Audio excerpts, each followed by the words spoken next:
Although they did start working with the Beals revolver in the year of 1856, it would not be the same as what you think of the Remington New Model Army today.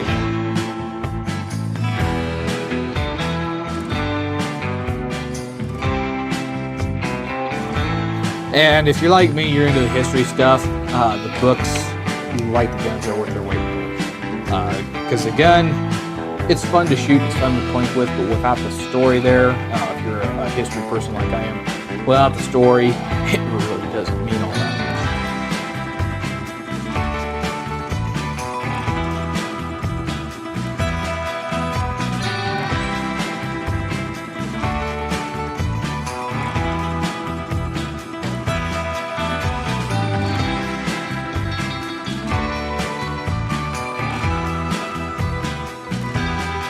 Ruger Security 9. Can I redraw? You already looked? No. You sure right. you did? Now on 3.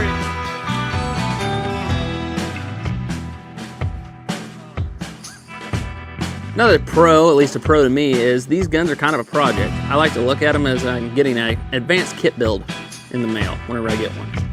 So it's a project that you can go down the road and you can either leave it as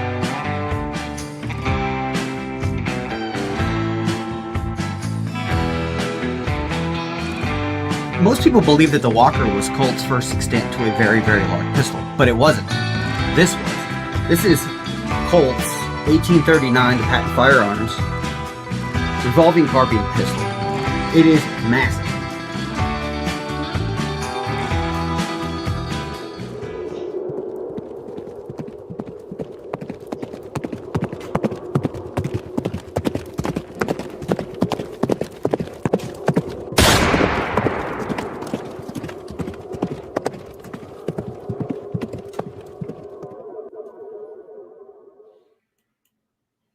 And hello.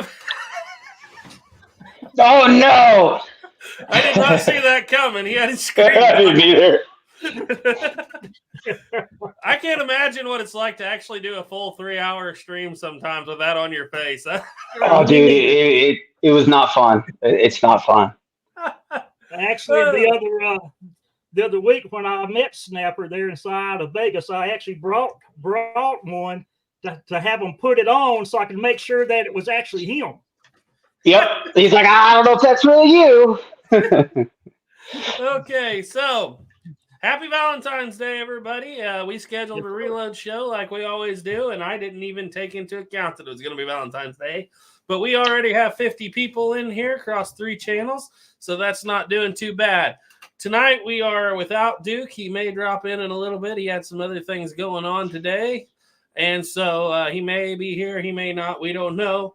Over here to my right is the co-host, of course, Snapper. Snapper's Antique Firearms. Not even co-host. He's just host because it's on his channel. I'm just that guy. And down here we have Benji, who I misspelled his name in the title of the video, but from Mill Creek Range. And his channel should be linked in the title and in the description of this video. And he's a good guy. He's helped us out before. Just randomly one day out of the blue had some bullets show up, and I didn't even know they were coming. Same here. But he's worked with Plowboys Ghost on some stuff too, and we're just happy as can be to have him. He's got a great channel. Go over there and check it out, guys. It is. It's a gem. You guys will like it. High quality black powder smoke channel. That's what I call it. Mm-hmm. So let's go through who all's here, and then we'll get into having a conversation with Mill Creek Range down here.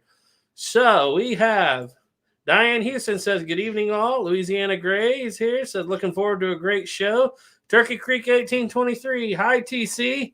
He said, checking in for a little bit. Texan 1836 said, evening, all. Refinishing the stock on my 1766 Charlottesville makes it a lot better. Thanks for the motivation, Ethan. Oh, Very nice. I'm sure he'll be watching and he'll read that. He might be getting with you. Let's see. Gunsmith 4570's in. Hi. AR American. Hi, AR. Hey, buddy. Hey. Jeremy P said, hi, everybody. Fresh banjo strings delayed in the mail. At least I get to enjoy another live stream. But you can't do that. A good banjo. Chris Bird said, evening, all. Jay Wheeler's in. Hi, Jay. He said, what's up, Jay. everybody? Carrie Stottlemyre said San Diego, California, checking in. Gots Loco said good evening all. Kodak Tackman said how about it, fellas? Jay Wheeler said there was 2 snappers. There was for a minute. There was. Alice Roach says happy Valentine's Day to you. Desert Rats basically saying happy Valentine's Day.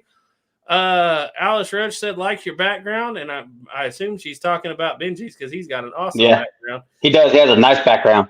Alice Roach said, do you guys own real guns? Well, the government don't call them guns most of the time, but yeah, we own a lot of them. Just a little bit. Dwayne Roberts is in. Hello, everybody. David W. Hi. Random Archer. Hi. Alex Miller said finally made it on time, and there we go. 55 people. Plowboy's Ghost is in. He's here early. Hi, Plowboy. There he is, the man, the myth, the legend. Yes. Wish we could have you on. We'll have to have you and Benji on at the same time some point, Plowboy, because I know that I think I first heard about Benji through Plowboy. But I would say that's where I believe I first heard about Benji as well. Through Plowboy. Get up there and see them. Yeah. Need to get down. We need to go down there and see them. We'll have to meet in the middle someday. That's it. So Nemo Verse said happy Arizona Statehood Day. Okay. Know the guy that has the chip. Uh-oh. Who has a chip? Who's got a chip? Who's anyway, with a chip? All right. So this is always Benji. We've been watching your channel for a while. I mean, my favorite thing you've done thus far is that black and white walking down the road shooting scene. It was awesome. Like I really, really, really did like that. That was some. Mm-hmm.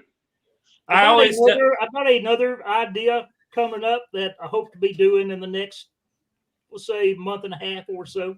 Mm-hmm. So I have to say, people ask me a lot, and I've actually got a video coming out on this week. How do I grow? What do I do to make this channel good? And if there's one thing I could point to, it would be like what you're doing there. High quality. Maybe you don't, I mean, I don't know if you're running for camera equipment, but it looks good. And the sound is great. Jake. What's that? Same as Jake. Oh, okay. You're running on your phone. Perfect. Majority of it, yes. I do have a GoPro, but most of my stuff's all off on my phone. I've just found it easier for me to work on. Yeah, but that's just I do too. Be innovative with what you got, and you really had some movie quality stuff, and you do, and that's why I think your channel is going to go through the roof pretty quick.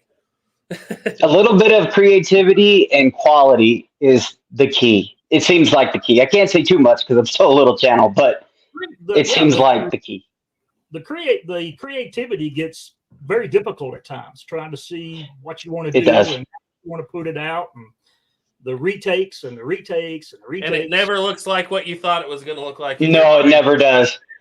You were with me. I was always picturing Tombstone, and I wound up with Daniel Boone from the '60s. Right. But anyway, so the first question we always ask our guests when we get started off here is, what got you into this? And you're not so much into the flintlock stuff and stuff like that as you are. I would say you're kind of an 1860s and forward kind of guy. Wouldn't you say that? So what got you into all this? I don't really know. I guess it was the $500 1873 I bought. So I found this Winchester 73, cheap, really not in working condition, and had been watching the Cinnabar with Mark Douglas, and was actually looking at sending that rifle to him to fix.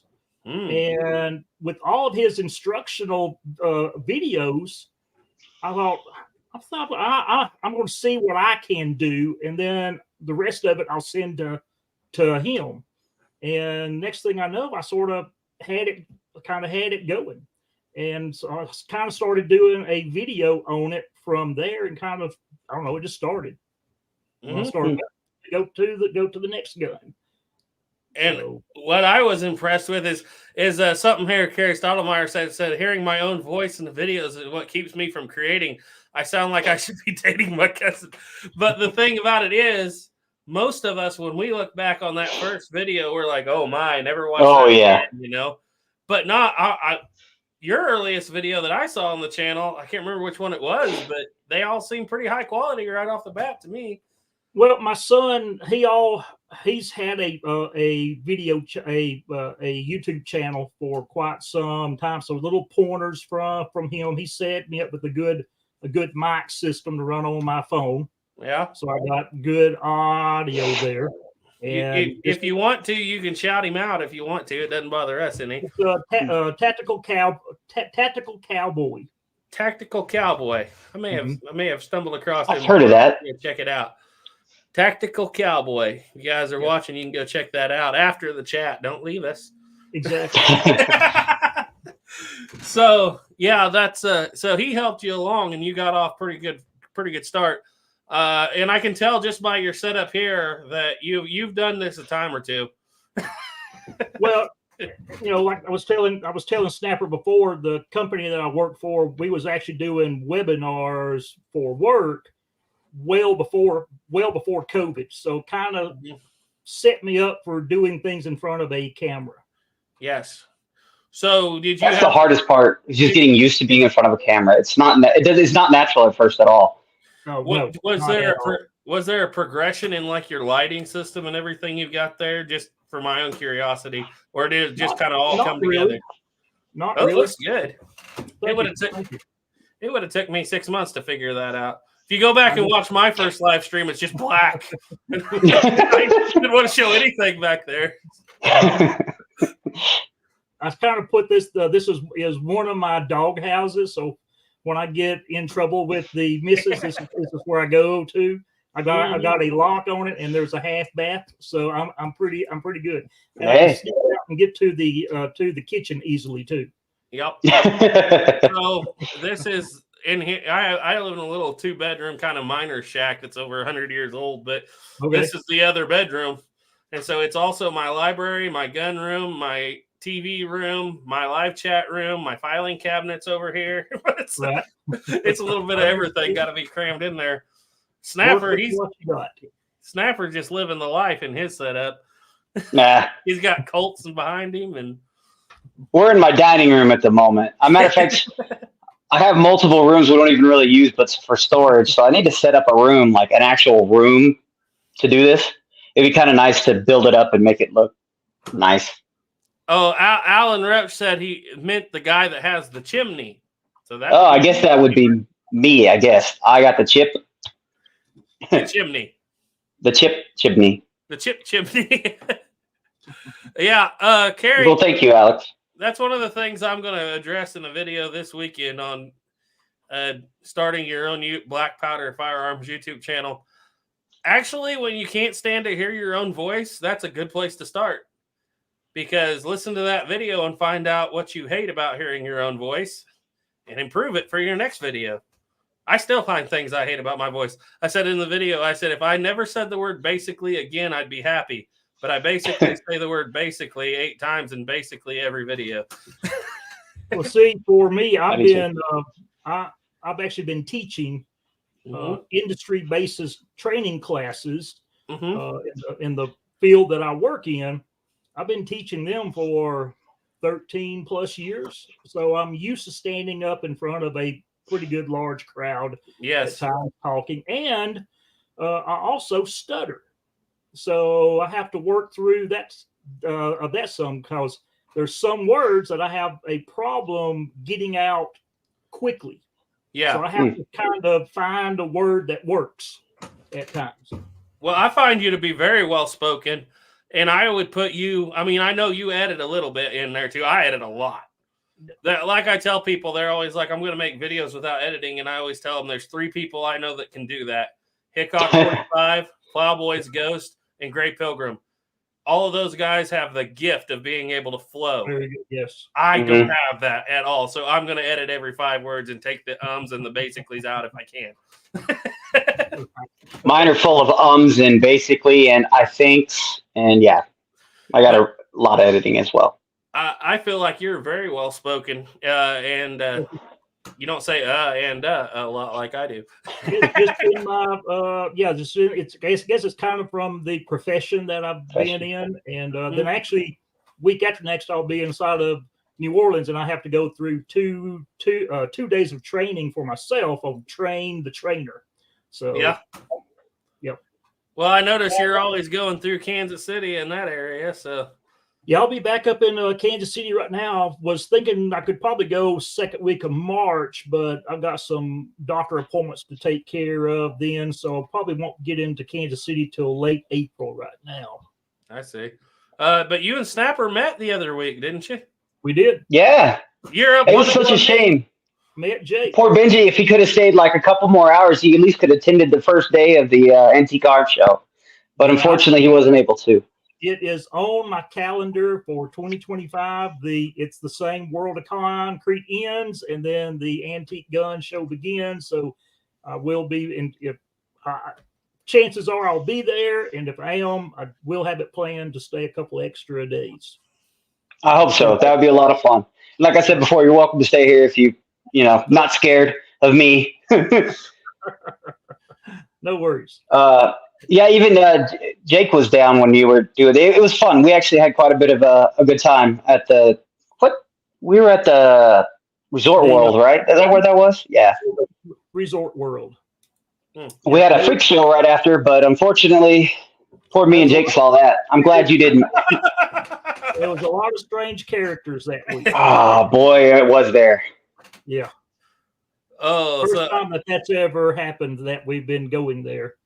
So it's coming more and more common here, and it's kind of terrifying. I'm not gonna lie. You see things that you really wish you could go back and not see in public. It's like why? Right. But it is Sin City for a reason. It's called that for a reason. So. Yep. Another reason I don't like living here. It's not good for a family. Alice Roach has a question we can address, and I'm going to assume this in good faith that this is not some kind of troll or trick question.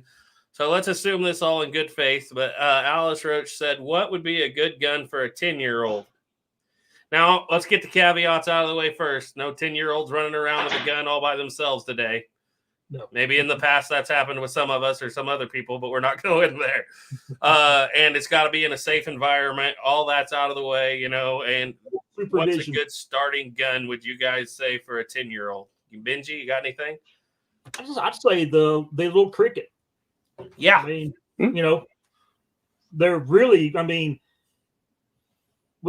my oldest daughter got her son, my oldest grandson, one when he was probably 8 or 9. And there's no way that a child could discharge that thing by themselves. There's things that an adult, I don't remember the sequence, but you just can't snap in the bolt and pull the trigger. There's some additional safeties on it. Is that the same one where you got to pull back on the back of the bolt and twist? I believe it is. Yeah, that's the one. A lot of people started out with that one for years, and it's just a single shot 22. That's right. Mm-hmm. Got anything, Jake? Or Jake Snapper? Sorry, Jake's not here. I would say for a rifle, Ruger 1022 is a really good start, but it is a little bit more advanced because it's semi-auto. That's kind of what I started with. That's kind of what I said. I loved it. And I would say for a pistol, Heritage Rough Rider. That's what I got my son. Well, my parents got it for him as a 10-year-old gift, actually, when he turned 10. The most common around here, like I got my first gun when I was 6. My grandpa gave it to me. Most of us started out with a single shot 410 because grandpa took everybody bird hunting. Hammer fired, single shot 410. You've got to open it. You got to close it. You got to cock the hammer. It's a thing. And I obviously couldn't even shoot the thing when I was that age, but as the years went by, I could. The other one I will say that one of my nephews, when he was 10, he got a CVA Hawken rifle cap lock. And that's a really good one because there's a lot of steps you got to go through to make that thing go bang. And it teaches you how to be accurate with that one shot. I would have to say, though, like when I was 10 and like even for my children, my son, he was shooting a lot before he was 10. Mm-hmm. We started shooting, when they were a lot younger. So if they had never been around a firearm at all and you're going to get them a good gun, one, that's probably not a good idea at first. Probably take them out and let them get yourself one and show them instructions on it. But I would say Ruger 1022 was a great one, but only if they've been around guns before. but like as their actual very first gun, you give them as their first, not just a learning to use gun. I would say a single shot, anything that's 22 would probably be great.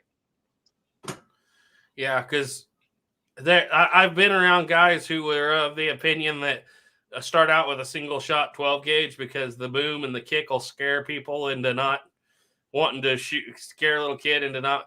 But the trouble is, I actually kind of started that way, and it took me years to get over the flinch. The flinch. You don't want. I don't think that's probably the best way. I think, like you said, a 22, something small is a good way to start. Or a 14. And honestly, maybe even a BB gun for the very first gun to try, so they could start getting the fundamentals, and then step up to a 22.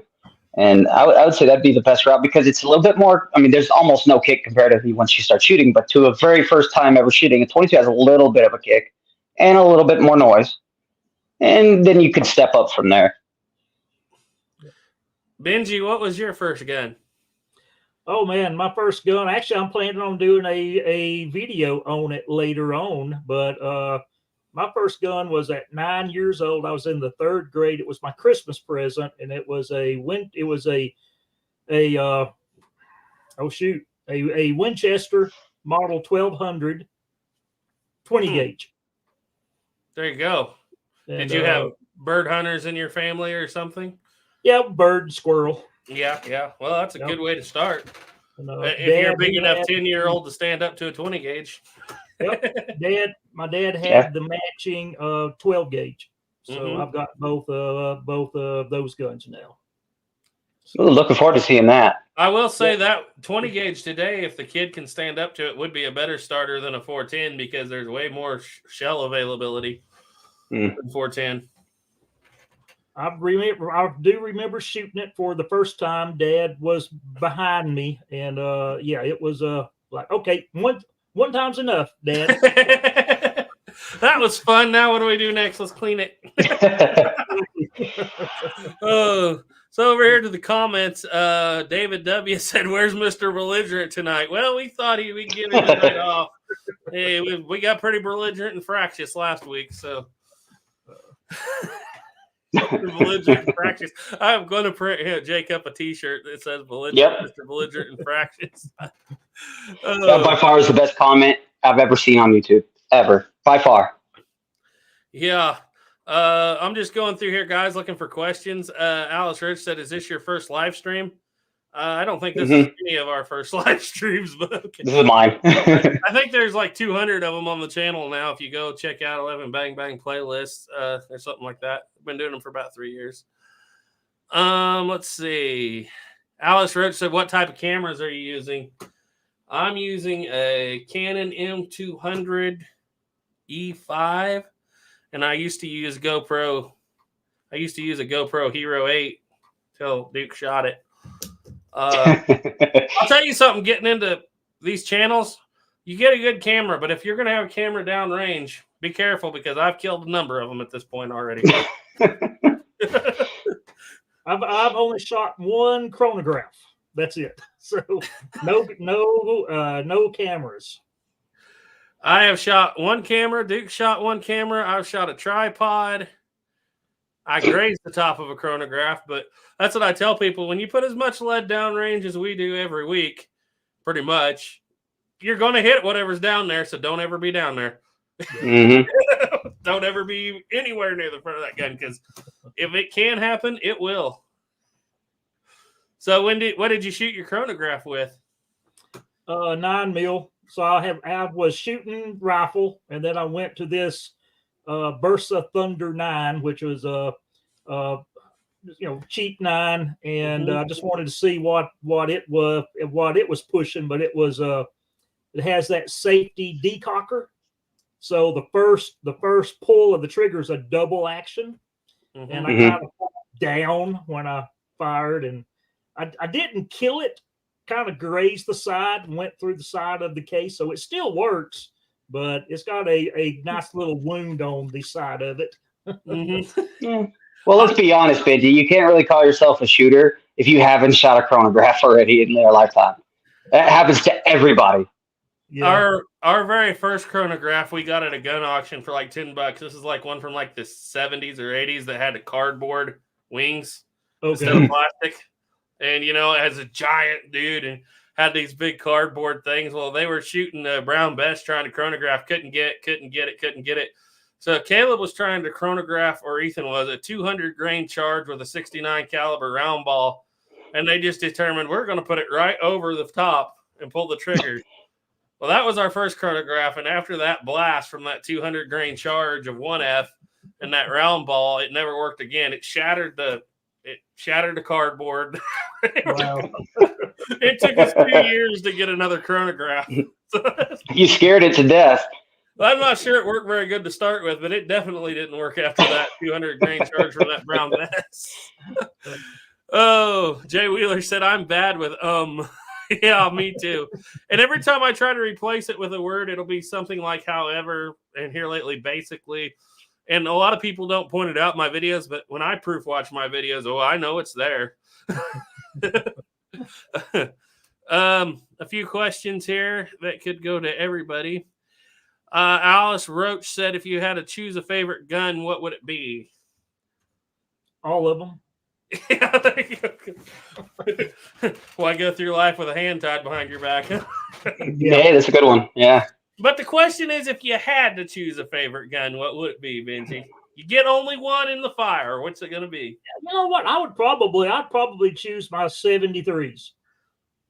Yeah. Oh, your Winchesters? Yep. I think so. Money wise, that would be a sound advice. Investment. Right? Yeah. How about you, Snapper? If we're going cap and ball, it's different. But if we're going regular cartridge firearms, I would go with the 73 single action Army by far, and then I'd probably go with the rifle second. Yeah. Here's the thing: I can go into 3 different ways. If I'm going for a rifle, I'm grabbing my Kibler just because for the last year or so it's been my favorite. If I'm going for a pistol like replica, obviously I'm grabbing the 72 open top my dad gave me. I have to stop and think, but what if it's just like an original? I didn't mention original. I would have to say probably grabbing the 66 trapdoor at the moment. But that could change if the fire happens next week. I have to think about this a lot. It changes quite often. It really does. I mean, sometimes I'll get a new gun and it's like my favorite thing ever until you get used to it for a while, and then you're on to something new. Yeah, and that's people ask this question about every stream, and I think every stream we give a different answer. It changes. Interesting. Just like the whole buying guns, like, hey, this is my dream gun. Well, the dream has changed since I've gotten a new one. Todd B has just hit on something that we have never hit on here really on this channel, and he has a question for Snapper, and you're going to be surprised by Snapper's answer. What is your carry gun, Snapper? Well, I can't show it. No, don't. But Colt Thunder. An original Colt Thunderer. That's what I carry. I plan to die in style, okay? He literally carries an original 1877 Colt Thunderer as his. Yep. I trust it enough that, yes, I know that most people say that's really stupid. It's a great gun. I don't have any issues with it. I need to fix it. Unless I let Jake use it and I forget to tell him that I took the spring out of the ejecting rod. That was so funny, by the way, because it worked perfectly for me. And I completely forgot I did that. And every time it is not working. Like, what the heck's going on? Hand it to me. Bang. It's like, if it goes off again, he grabs it, does it. I was like, dude, you're just messing with me. And I grab it, bang. And every time he would grab it from me, he couldn't shoot it because they would just fall back into the chamber. Yep. It was hilarious. It was actually quite funny. Gina Woods said hello. Plowboy said, I got my first gun on my 10th birthday in 1982. It was a single shot 12 gauge from the TG&Y. Yeah, I've talked about that before. I've often thought I need to find one of those for him again because I know he doesn't have it anymore. So people are talking about first guns, and I'm just kind of scrolling through here looking for questions, guys. Turkey Creek said, I started at 6 years old with an old Stevens crack shot 22 with 22 short. So you started with a falling block action. Let's see. The crack shot is It's basically a little Sharps, as I recall. Am I right? Okay. You don't remember? I don't know I'm not sure. my 22s that much. Well, I'm pretty sure that I have to think back, but I've seen a lot of them at auctions and whatnot, and I'm pretty sure the crack shot is just a miniature little Sharps rifle in 22. Okay. That sounds pretty cool. Let's see. Scrolling on down here. Bad Tortilla said, "Go Benji." Lifted Above said, "Video games are already teaching them mag dumps and max ammo flinching. Not good for actual reality use to respect firearms and their power." Mm. So I'm going to scroll through here, guys, and look for a few more questions. I don't see any here right off the bat. Let's see. Cool Hand said, "I hate being late for the party, but evening, y'all." Well, it's good to see you, Cool Hand. No more. Glad you made it. There. Yeah, Steven's crack shot was like a mini Highwall. Yeah, that's what it is. I haven't ever looked at one real close. I've seen them from a distance. Yeah, Turkey Creek said more kind of like a Highwall than a Sharps. Yeah, a falling block action. So I've looked at them from a distance. So anyway, do you have a particular movie or anything that you watched in the past, Benji, that ever gave you inspiration to do this? Obviously, you've been into this for quite a while, I would assume. Yeah, I've always been drawn to the Western type, of guns. Always liked my single actions, my old West type guns, and my dad was kind of the same way around. Not as far as the guns go, but just the dress and the style. Mm-hmm. And so as far as a movie, man, that's a tough one. I mean, everyone loves Lonesome Dove. Yeah. But any of your, basically your westerns from 60s and 70s, your Clint Eastwoods, which of course again there's a lot of Hollywood there, but then there's also some kind of, I'll say, more traditional dress as well with those. Mm-hmm. It's pretty hard to get more authentic than Outlaw Jersey Wales. I mean, as far as the Gatling gun's a little bit wrong, and right. I still find it hard to believe that a Missouri bushwhacker has 2 walkers and 18. I mean, it's very possible, but hey, I'd like to believe that was possible. But yeah, it's the clothing. They got a lot of that nailed down in that time period. Well, to me, that's one of the best movies ever made. Ever. Josie Wells. So good. There was something on, let me see what channel it was on. It was, go to my history. It was on cowboy hats. And who was it? It was just yesterday. I seen it. He's in Bozeman, Montana. It's a Frontier Western Heritage channel. Yeah. And so he was looking at the Gus style hat, cowboy hat. And some people says that it's not period correct.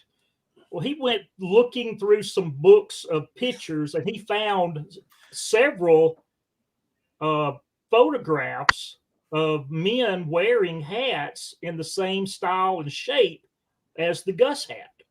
Well, it starts out as a Montana peak, but he creases it down the front. Right. And I find that hard to believe that people would say that, because pictures in my area, which is, Kansas, Oklahoma, and obviously Gus down in Texas, where it's, there's a lot of wind in this country. Mm-hmm. You see that in historic pictures, like almost exclusively that and flat, like this. Yeah. He also showed there was a, during the photograph of when the Transcontinental Railroad came together, of the different style hats that was inside of the crowd. Yeah. And so, it was a very good episode there. It's pretty cool. I always notice that most pictures you see, though, they're like this. So it's kind of hard to tell what their hat is. Yeah. I think that the subject of hats is so interesting. It's one of the things. I'm a hat collector. I got probably 15 of them around here, and I wear a few different ones. Quite a few as well. But what always gets me is when people say there wasn't such a thing as straw hats back then. And I'm like, yeah, not like the straw hats you think of today, but straw hats, that was far like your average farmer in the summertime. That straw hat was a pretty big deal back then. Yeah. And I don't get where people come off with you can't wear any straw hats, like a good flat brim straw hat. I don't know if there's any more popular hat in the summertime back then. I would think so, because felt gets hot during the summertime. It sure That's does. when I go to my lighter colored hats. Yep. Definitely. And, a lot of the cowboys and stuff, whatnot, will stick to that felt even in a lighter color all year long. But I sometimes think that when we start studying history, we focus on that group of cowboys from 1868 to 1880, and that's all Western history is. I'm like, how many sodbusters there were on that trail? Railroad employees, buffalo hunters, people that had to live different lifestyles, and so not everything looked exactly the same, Exactly. And so I always have to be very careful especially when people start talking in absolutes, like they did not wear straw hats. I'm like, yeah. I'm sure there was somebody somewhere wearing a straw hat. So yeah, Butch Cassidy and the straw bowler. Yeah, Gray Pilgrim said. Desert Rat said straw hats are ancient and worldwide. I mainly got it because I was watching a video of a mountain man rendezvous, and it was a summertime rendezvous, and it was just some little video somebody had taken while there. And there was one guy sitting in the middle picking a banjo wearing a straw hat. And people were jumping all over him in the comment section. Why in the world would he wear a straw hat? They didn't wear straw hats back then. If you could get one, you probably wore it. Especially at rendezvous. Okay, Hardy said lots of wheel caps in the photo at Promontory Point. Workmen wore workman clothing. Exactly. If you're like me, you do this, like Santee said. Rakish. I love that. So anyway, I always loved the style of the vest from back then. Even working like on a railroad, you had the vest and the nice. I mean, you dressed interestingly for working. I like a good. Sure, it wasn't comfortable, but it looked cool. Love a good vest. Me too. You have all kinds of historic clothes I've seen on your channel. Where do you normally get them from, Benji? I've got on eBay. There's a couple. Actually, Santee has talked about one group where he purchases from, and I bought some from that place as well. So wherever I can basically get them, just look around. And there's a few good Facebook group pages on historical clothing, Western style clothing that I found. Yeah, because you and Plowboy, a couple guys down there that really sport them dusters pretty good. I can definitely see 70s outlaw in you guys. There you go. Just a little bit. There might be a little bit of Johnny and Waylon influence down in that country on you guys. A little bit. It's that area of the world, that's all. What's the movie where you see those the most? And a lot of people wear just straight white ones, and that's fine too. But the Long Riders. Yeah, right. Yeah, that's one of the ones. That's one of those movies where I feel like they just discovered slow motion. So they use it all the time through the whole thing. Right, but yeah, pretty good clothing in that one. I feel like. Must have been fun to get into making clothing. I think that'd be kind of a fun hobby as well. Try to make some accurate clothing, because I'm sure most of the clothing back then, especially for the average person, was homemade. Well, yeah, exactly. And they're inside of one of these space group pages. There's quite a few people inside there that makes their own clothing. I think that's so super cool. The fancy shirts, from Civil War period, with the flowers and the stuff on them. Yep. We're talking about Plowboy being an outlaw, and Caleb said the Snap-on truck better be careful. If you heard that, Plowboy, that's a little inside joke between him and me and AR America. Outlaws down in that country better watch out for them Snap-on trucks. Okay. So, Patina said, let's see. Garrett, you got any experience with the Winchester 1885 Highwalls? Was looking at one from you, Birdie, and I'm really tempted to pick one up. I'm going to throw that one to Benji because I don't have any experience. I don't know if you have or not with an actual Highwall. Do not.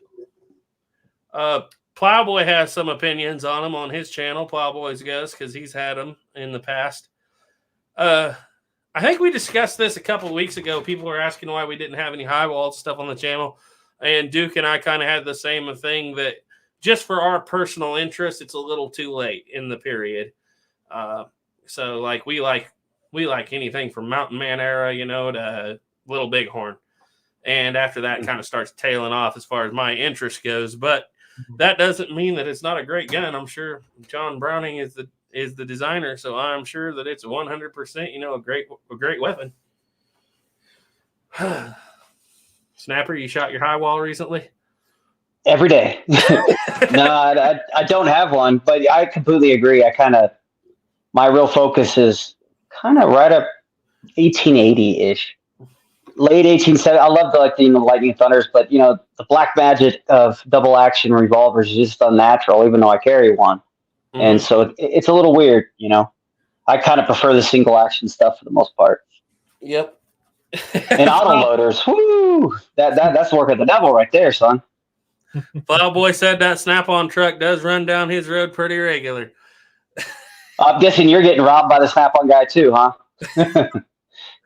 No, it was something to do with an outlaw song that we were all listening to at a certain time, and somebody said something about makes you want to go rob a train, and somebody said, well, there ain't many trains running around, and somebody else said, no, but there's a Snap-on truck goes by every so often. Oh, man, I don't know about you guys, but it's kind of more opposite where I'm from. Like, I'm the person getting robbed by the Snap-on guy. I was about to say, there's probably more money on a Snap-on truck than there is on a bank train. Yeah. I've had a few Snap-on tools, but I was lucky enough to find mine inside of a pawn shop. Yeah. And Mom points out, we're talking about historical clothes. Yeah, my mom has made me some. And I've actually wore them in a couple of videos, but they didn't get showcased. My mom made my outfit that I actually wore when we shot the History of Guns of Revolution in the big opening scene where we had the big gunfight, where we had, I think, 15 muskets and 15 people doing a big deal. And it was a big, huge scene. And Ethan and I had this whole scene planned out. And Mom made me a set of what's called Fremont clothes. So we're talking Regency high front breeches, because I didn't go with like Ethan does with the short pants for the Revolutionary War, but I did with some early Regency high front breeches with a John C. Fremont shirt with the full plume and the early waistcoat vest. And Mom made me that stuff except for the vest, and I put it all on, and it was such a great deal. And I watched the video when it came out, and all you see of me is my back running away and shooting at somebody. So I said, Ethan, I got that beautiful white Fremont shirt, black powder covered and everything for this video. He's like, well, I had to edit it down to be quick. I said, you put it up on the cutting floor. Yeah, it is on the cutting room floor. I had to get those clothes out and use them again pretty soon. But Hardy said it is interesting how work clothes were basically the same cut as dress clothes back then. The difference was in the material. Silk vest for church, corduroy vest for work. Same pattern. That's true. That is true. Here lately, I've been wearing. We need to bring that back. I've been wearing my bib front to church. That way, when I get out of church, I can either come and make a video, or I can come over here and do a live stream. It works out pretty good. Oh, Jay Wheeler said, "What's your favorite caliber, Benji?" Oh, I really like the 44 WCF. I mean, I love my 45 Colts, but when I'm shooting black powder in the 73, that tapered case seals that chamber up. I get virtually no black powder residue back inside of the action. So for that, I really like that caliber there. Love my 45-70. Love it. Hopefully I'll be getting my Springfield trap door out again, so I've got several Ziploc bags full of rounds that I want to test. I just need to get that time to sit down and focus on that test. Yep. You have a very interesting 1884. I still look at that thing. I still look at it all the time and I think, I feel like that grip is original to it. I feel like that's some kind of marksman's rifle. I believe it is. It is a metallic grip. Yeah, it's just very unique, and that's what I've liked unique items. But when I found it and bought it, I virtually knew nothing about them, and that really got me searching the web and reading about reading about them, because when I first got it on the trap door, it's labeled 1873.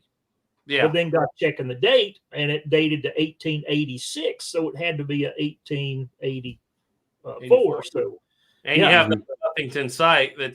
I don't know how you feel about it. I love it just because it's such a mathematical equation to run the thing, but I love it just for the ingenuity of it. A lot of people are like, that's way too complicated. Isn't it extremely accurate though? That sight's like extremely precise. Yeah. If you're loaded precise for the sight, it is. A lot of people try to shoot Black Hills smokeless ammo through those guns and try to use that sight and they're like, this thing is just not on. And then we always come to the conversation, what are you using? Well, I'm using smokeless because it's more powerful than black. Kind of doesn't work that way. It's those different. cowboy loads are not more powerful than that 70 grain, 500 grain. Oh man, that always just chaps my eye. Yeah. Yeah, I hope later on I'm going to invest in me a 500 grain bullet mold for that one. Yep. Not really happy with the 405 hollow base. Yeah. I've got some of the Buffalo. I got them from the Buffalo Arms Company. Just the projectiles, 500 grains, and man, you know it when you pull the trigger with 70 grains of powder behind it. About 10 rounds, your shoulder's hurting. Yeah, that's what a lot of people. I hate that because a lot of people will be like, you won't watch a trapdoor video just off some big YouTuber, and there's a couple big YouTubers that people think are gospel that are completely, and I'm not going to say their name, but they're terrible. Right. But Hickok 45 is good. I'm not talking about him. But anyway, there's a lot of these guys you'll watch. They'll be like, man, they say this gun will kick you black and blue, and then they'll put their little Black Hills smokeless load in it. Be like, man, that must be a lot tougher than those guys. That don't kick at all. I'm like, you're shooting a 4.57 bullet that ain't even touching the rifling all the way down. Right. And you're shooting it at 900 feet per second. You got a long way to go to get to where they're at. Yep. Well, I mean, we saw that quite a bit recently with like single action armies and stuff saying, black powder is just not that powerful. It's like, what are you shooting? Some of the highest recoiling stuff I can get is loaded 45 Colt black powder out of a pistol. When it comes to low pressure cartridge guns, black powder will outperform anything you can put in there and keep the pressure right with smokeless. It just will. There's no way you can do it. Now, what's funny is the government did test and use a smokeless powder, 18,000 PSI, 4570, and they actually tested it in 1898. They issued it during the Philippine War. So they did use smokeless in those trapdoors, the later ones. But, it was a whole different animal, and it wasn't very well. Trying to keep that pressure down, they found the same thing. We lost our range and we lost our power. So, I found it funny because I was studying 66s for the next video in my series recently.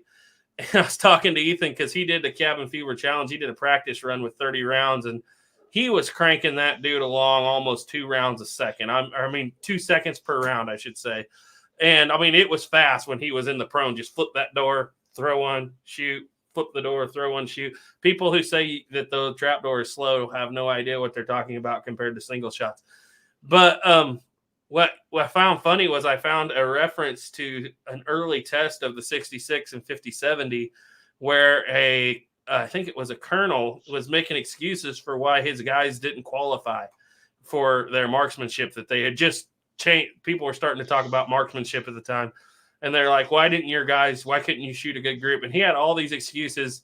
Well, first of all, we don't know our rifle. Second of all, it kicks. It kicks so hard that my men were lame in the shoulder for 2 weeks. I said that to Ethan. I was like, I don't think it was that bad, was it? Lame in the shoulder for 2 weeks, and after 5 shots, the barrel was so hot you couldn't touch it. That's why we couldn't hit any targets out there. I think he was exaggerating just a little bit. I think it was, and it's going to just a little bit. It'll come out in the video, but I was just about to fall out of my chair laughing. That's pretty funny. It kicks you so hard you're lame for 2 weeks. Jared, I really enjoyed that video that you did on that Allen conversion. Well, the first one that you did on it. That was very detailed. Loved it. I appreciate that. There's a lot of work went into that, but I tell people it's a lot of work to put out a video like that, but at the same time, it's a lot of fun in the end, you know. You put a lot of time invested inside of that video there. Well, I appreciate that, and I feel like, of course, obviously, I hope it's going to help the channel grow that series in the long run. But I always felt like it, especially the early trapdoors, are so untouched in the historical community. It's like you say, what about a trapdoor in 58 rimfire? And people look at you like you got 2 heads, you know, even people that know what they're talking about. And I'm like, no, there is one. But, okay. Lifted Above said, Garrett Cartridges of Texas has an article saying in their bullet load development, the 4570 outpenetrates the 458 Win Mag due to less velocity. Yeah, we actually tested that. Less velocity with that heavy lead bullet will actually penetrate farther than a lot of guns, especially 30-06. 30-06 kind of goes all to pieces in those penetration tests. It's just not designed to penetrate far. It's designed to blow a man up, and it will do that. 30-06 will.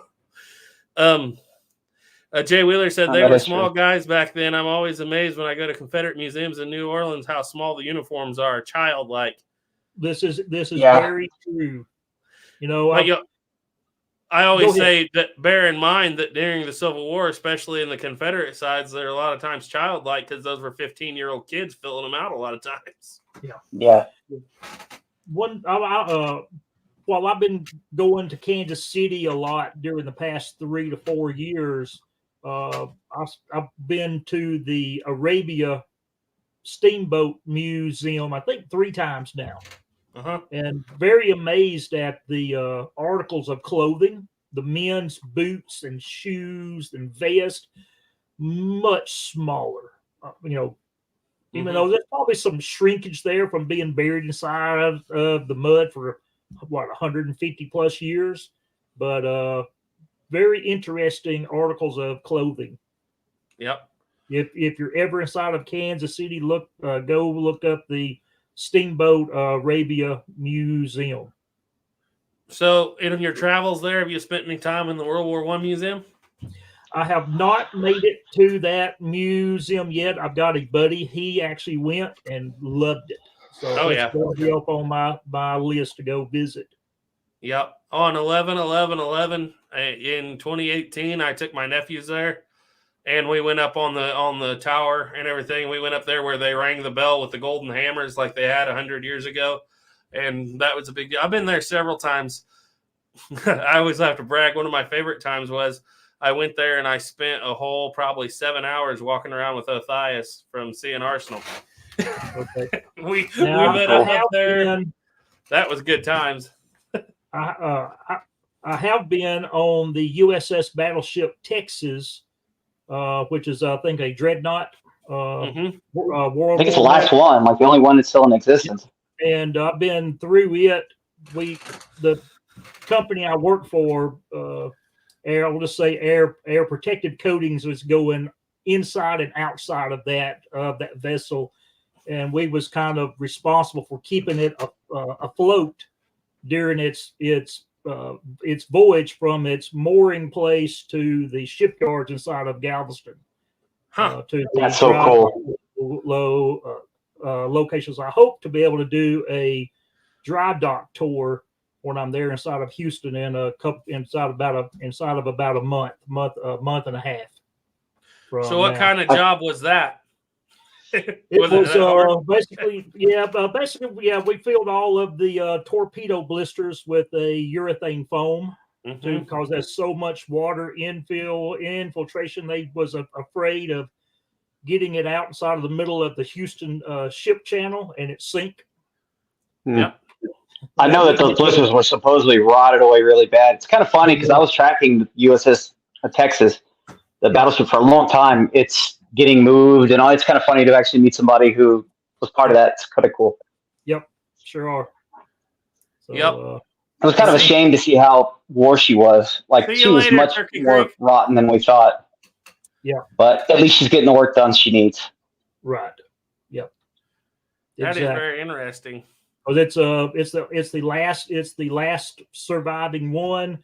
A lot of history with it. They used to fly planes off of it. They actually had little ramps where they would launch them off. Yeah, the little seaplanes off of it. Pretty neat, and it's part of our history. Yep, it would be a shame to lose something like that. We definitely got to make sure that thing stays around. Yes.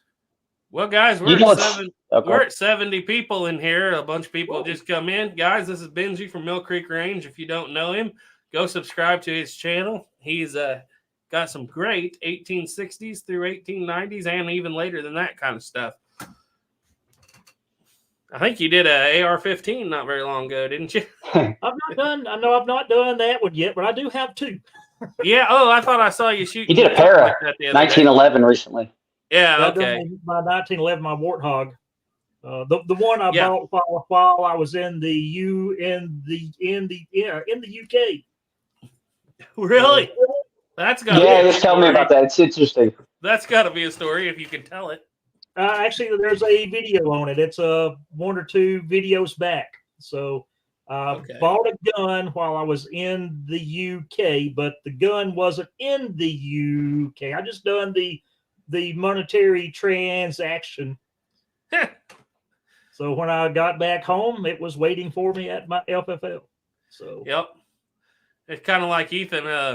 What did he say he was? I can't remember which one it was. It might have been a brown bass. Can't remember if that or his M1 Garand he ordered out of a Bradley in Syria, out of the back of a Bradley. Yeah, that's what a lot of people ask us about our channel. Why are you named 11 Bang Bang? Because nowadays people mostly see me. When it started, I was just writing scripts and helping run camera and stuff. It was always Ethan, but Ethan kept getting deployed, and so I had to kind of take it over. But people was like, "You're not in the Army, are you?" And no, I'm not. But this channel was started in the back of a Bradley in Syria in a combat zone. Wow. So it was Ethan's. They asked Ethan what when you start filling out your channel, what do you want your name to be? And all he could think of was 11 Bang Bang, 11 Bravo Infantry. So he typed in 11 Bang Bang, and we have been, even though we have really nothing to do with 11 Bang Bang on the channel most of the time, we've been 11 Bang Bang for a long time. Well, we kind of do. I mean, there's a couple of us old infantry guys. Well, yeah, you obviously around. But I mean, as far as when I'm making videos and stuff. Yeah. But we actually have. Well, I mean, if you think about it, any history of combat fighting arms from the beginning to the end, 11 Bang Bang. Yeah. Except for 11 Bang Bangs didn't wind up with Colts very often, Snapper. Yeah, no. They got the muzzle loader or the Springfield trapdoor. That's what the 11 Bang Bang got. Maybe the officers got lucky. I'll just pretend. Well, I don't even like that. So, no. We're not going to pretend I even said officers in this conversation. Yeah, I'm just the guy who found one. Oh, so Stephen Sheet said, "Hi, Garrett." Hi. Hardy said, "I heard a story about a family who had a failed harvest and they survived the whole winter on milk and maple syrup." Actually, that's my grandpa told me a story. My mom's dad years ago in the 50s where he knew a farm family that didn't even have electricity right here. And they would drink out of the creek. Well, the creek water went bad right where they were at. And so they got along for a year or so drinking cow's milk because the cow would purify the creek water into something they could drink. And he said, didn't matter when you went down there, they'd always offer you food, but it was going to be a glass of warm milk and beans. That was what they had. Interesting. I don't know, like, but milk and you said molasses? What did he say it Yeah, he was? said milk and molasses. Or Man, milk that sounds like milk and maple syrup. That sounds like a horrible dysentery. Yeah, after a while, like, I don't think your body would take that very well. Yeah, you need a little more protein, I think. Okay. Atlatl Man said, I worry about the USS Olympia, the last America pre-dreadnought from the Spanish-American War. She badly needs funding for restoration or she'll be scrapped. Oh, that's sad. That's something we have to look into then. Yeah. Absolutely. Stephen Sheets said, I'm sure you guys know Toby Keith died at the age of 62. Yeah. That was You know what? I got a cool story for you guys. It's kind of more of my wife's story, but show you what kind of guy Toby Keith was. When my wife was deployed to Afghanistan, he came out to where she was because it was a little combat outpost. It was Special Forces combat outpost where they just moved infantry to. So it was no longer Special Forces, but it was very small, like the size of a football field or smaller. And he wasn't even supposed to go out there because they didn't want to travel in that area because it's a really bad area. It was, near the Cornwall Valley.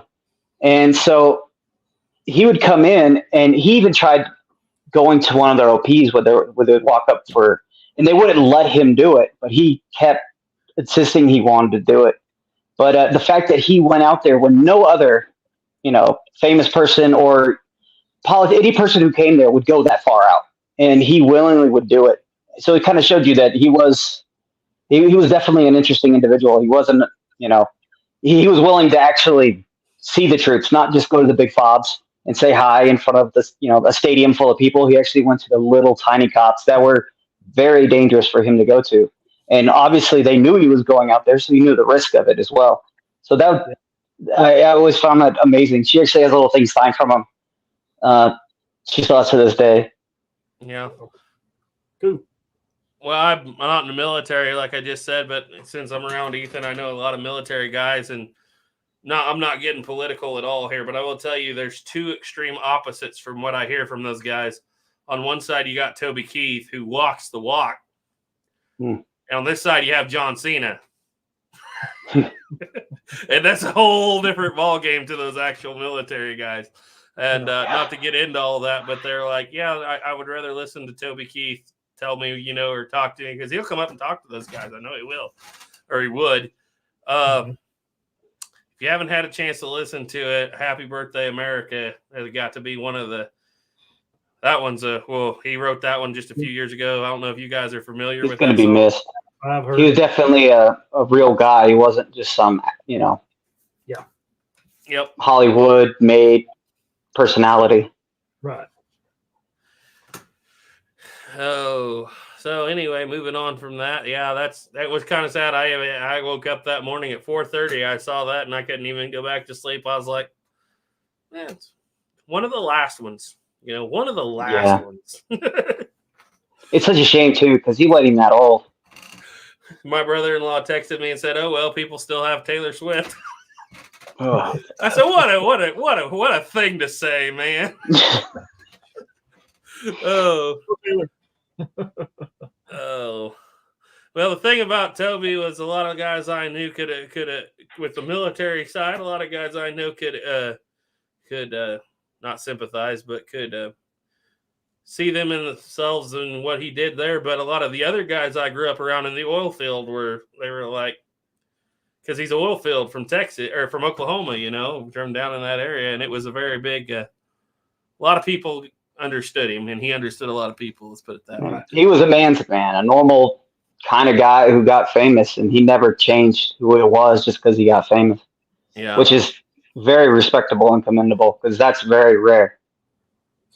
And that's the way I will be once my channel goes really big. Me too, Benji. Me too. Oh, you know how many people I get ask me all the time, how long do you think it would take me to, when I start this channel, you think it would take me, how many months would it take me to be able to quit my job and go full time on a historic firearms channel? Decades, if ever. Happen now. I mean, 1,000 months. Your early ones, like Hickok, Yep. Matt Carricker, those sort of on the ground floor of it. I mean, Mm-hmm. I'm not doing it. I don't make anything. I just have fun. I have fun, try to maybe tell a story. I kind of have stories behind the guns that I have, and try to tell a little personal side to it, and just have fun. Yeah, if you're starting this because you think you're going to get money or get rich off it, that does happen, but it's extremely rare. It's extremely rare. Most likely, if you're doing this for money, you're going to hate it, and you're only going to be doing it for a couple months, if not a year, and then you're just going to give up. That's what happens to most people. And that's me. You got to do it for the fun. Yeah. In my years of traveling, teaching my industry related training courses I've taught in Japan, the UK, Australia. I go to places where people can't own guns. And they love hearing me talk about shooting. And they ask questions, and and I've actually had the pleasure of one guy come here from the UK. His company was doing some work over inside of Mississippi. He drove 5 hours to come visit my house to go shooting. That's awesome. He had never shot a handgun before. I put a Desert Eagle inside of his hand. Hey. Yeah, it's so sad to think that there are places. Yeah, it was in August, and it was so humid here. Your glasses would fog up, and he just about melted because of the heat. It's definitely a different climate than Great Britain, that's for sure. Yes. So, meet a lot of interesting people, and that's kind of what I've based my personality on. Matter of fact, if you take that as your currency for YouTube, that's the most success you're going to get usually is the people you meet. You get to meet some really neat people, and make some really cool friendships with people you'd never in a million years get to meet any other way. Yeah. I feel bad for some of my friends that I've met through this that live in like Australia or even the UK. Some of their laws, man, the gun laws are insane. Like, it's insane. The fact that they even own firearms and still do the investment of having to requalify with the government and pay for per caliber, a certain amount of money per caliber. So if you had a gun, you'd most likely just get one caliber and stick with it. It shows a real commitment to this hobby, and but it is a shame that they just can't go and pick anything up and do what we do every day. And it's sad that so many people want to throw that away here. And that's it. Yep. So my first time in, I guess it was the UK. I always got a knife on me, a blade for opening boxes. Oh yeah, that probably gets you in trouble these days. I think we're out to dinner and someone was needing something, so I just popped out my knife and here, right there it is, and they all like, put that away. Yeah, that'd give you a life sentence over there, wouldn't it? I heard that like you can get arrested for having a butter knife, and I've heard that's not even a joke. Like that's for real. If you had a real metal butter knife, you still get in trouble. It's considered a deadly weapon. For me, it's a tool. Exactly. Well, just like once they banned the knives now, right? Watch, it's going to go to hammers. It's going to go to something else. People don't stop. It's a tool. It's not the object. It's the people that's the problem. But yeah, really, made a lot of interesting people and get to talk about, and they kind of get to live that shooting with the stories that I tell them about. Yeah. So. That's kind of why I like Garrett. Your mic is off, buddy. You're on mute. There you go. Sorry, I had an email come in I was trying to read, but Hardy said, I imagine if you really put out a high quality video with animations and lighting and sound and such like CN Arsenal, you could do it, but you still ain't getting rich. CN Arsenal played a different game than a lot of people, and it didn't work out exactly the way they planned, but they rode in on the back of the Great War channel to start with, and it was already huge. And that's the thing about YouTube. You got to ride waves, and they rode that World War I centennial wave really, really well. Just like Santee and some other guys I know rode the Red Dead Redemption 2 wave really, really well. And we rode the Alec Baldwin wave really, really well. But, even then, I can tell you that from what I know, yeah, you're not making much of a living now on it unless you ride in on somebody else's channel to start with. Or you just get lucky and you have that perfect setup. You have that 1 in a million personality setup, and people just absolutely the topics or whatever it is. Then, it is possible. It's just you got to be different. Don't count on it. I've had horror stories in the last month of people who counted on it. Yes.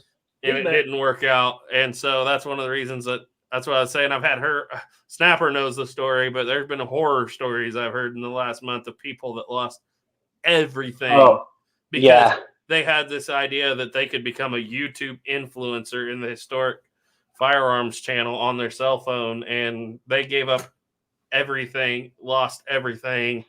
Wow. And it just didn't and work got out nothing good for at all for anybody in their family. So it's absolutely sad. That's when I started saying I need to start beating the drum that you're not going to have 10,000 subscribers in the first 6 months you do this, no matter what happens. The hardest part is when you first start off is that 1,000 subs. That is the hardest part. Matter of fact, it's something like 96 or 97% of people who start YouTube will never get to 1,000 subs. Mm-hmm. Yeah, I just hover around 500. So you'll get there. You'll get there. You'll get there. The actual number is 92.8% of all channels never reach 1,000 subscribers. Yeah. So if you hit 1,000 subs, you are extremely successful in the YouTube world. I mean, that is crazy to think about.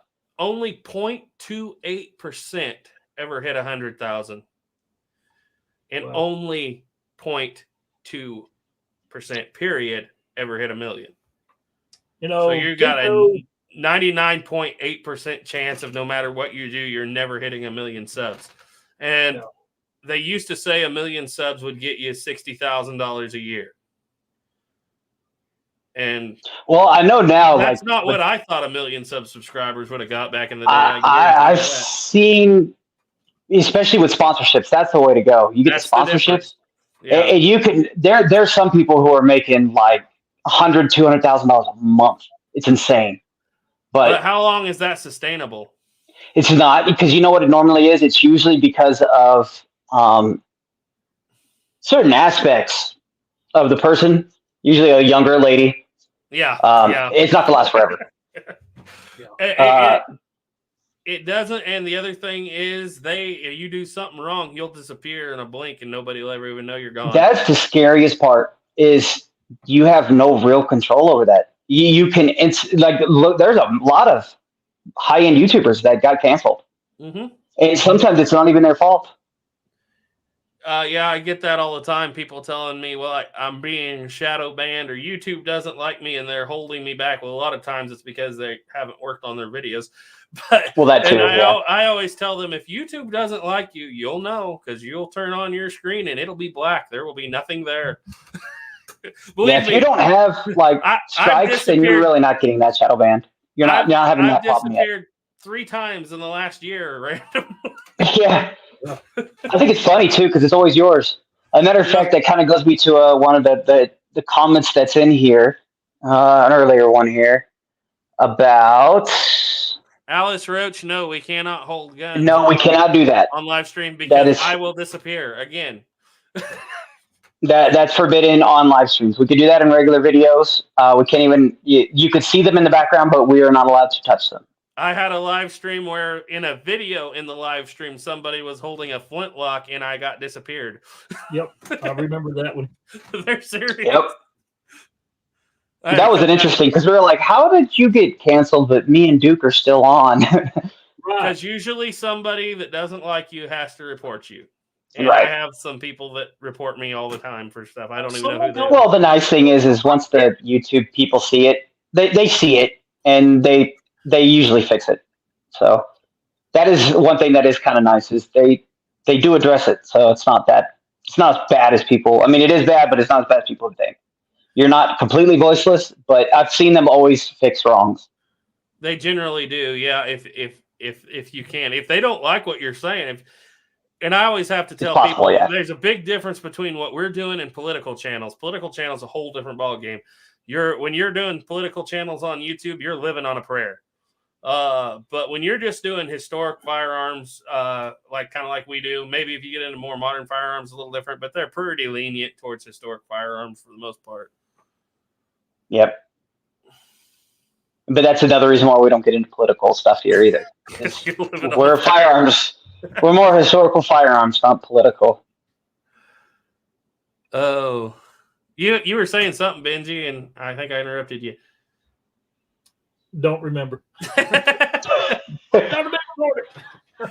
Oh, look, Benji fits in with all of us. We don't even remember what we were talking about 5 minutes ago. Yep. Atlatl Man has a good point. Jay Wheeler said it's hard in general to be a gun channel. The man is always beating us back.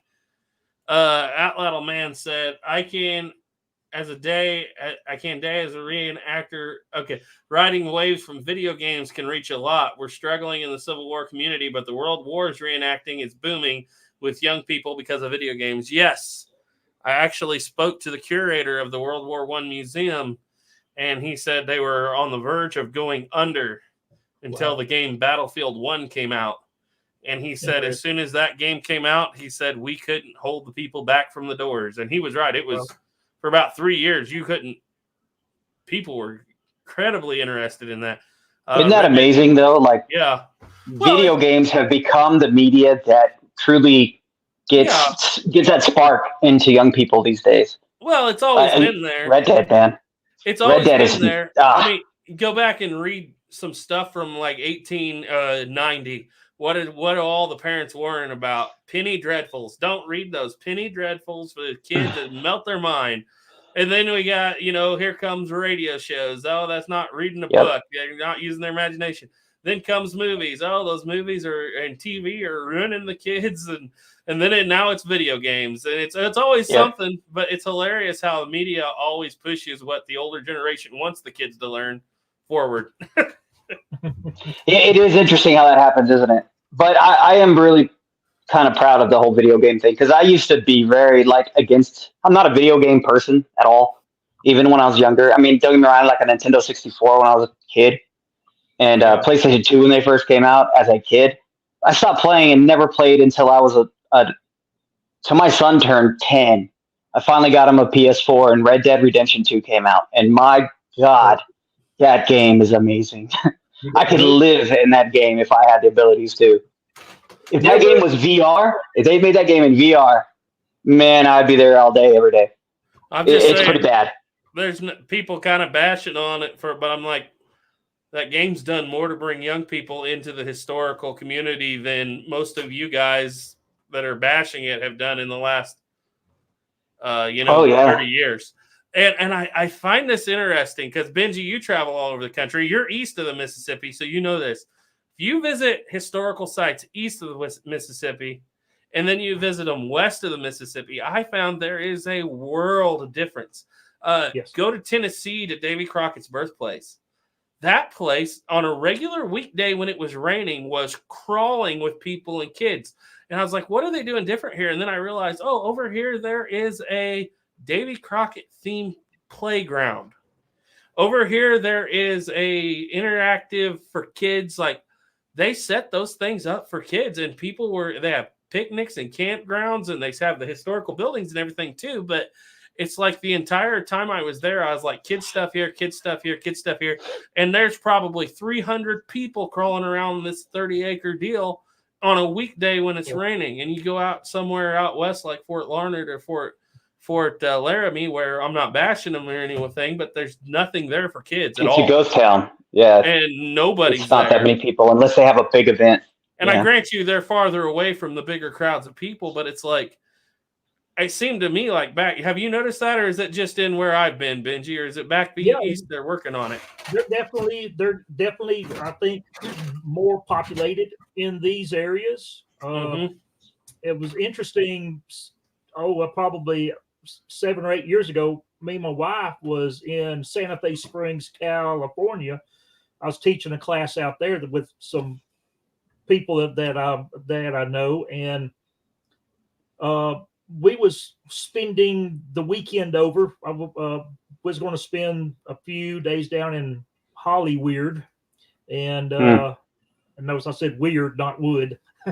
And it is weird. It's the homeless camp, basically. yeah, we was driving around this little area around Santa Fe Springs and stumbled on this what looked like an old compound, and we stopped in, and it turned out it was the original governor's mansion of California when it was a territory of Mexico. And that's cool. Really neat. It was really neat. And then went back to where the class was and said, "Hey, we have I mean, they all lived there." And like, have y'all visited I can't remember the name of it. I said, have y'all visited that place? Never heard of it. I said, it's just right down the street around the corner. Loads of history on this area that you live. You know, I see that here as well. Like, history is, if it's something that's 50 years or older, you're not going to hear about it unless you're looking for it. Nobody talks about it. Nobody cares. It's always the newest, shiniest, prettiest, whatever. And I do notice that too when I go to California. You actually have a lot of neat little historic sites that if you didn't know they were there, you'd never know they were there, even if you're from there. But they're really interesting if you go there. And, you know, driving, I also notice historical markers. And if I can, I stop. Learn something new about that area.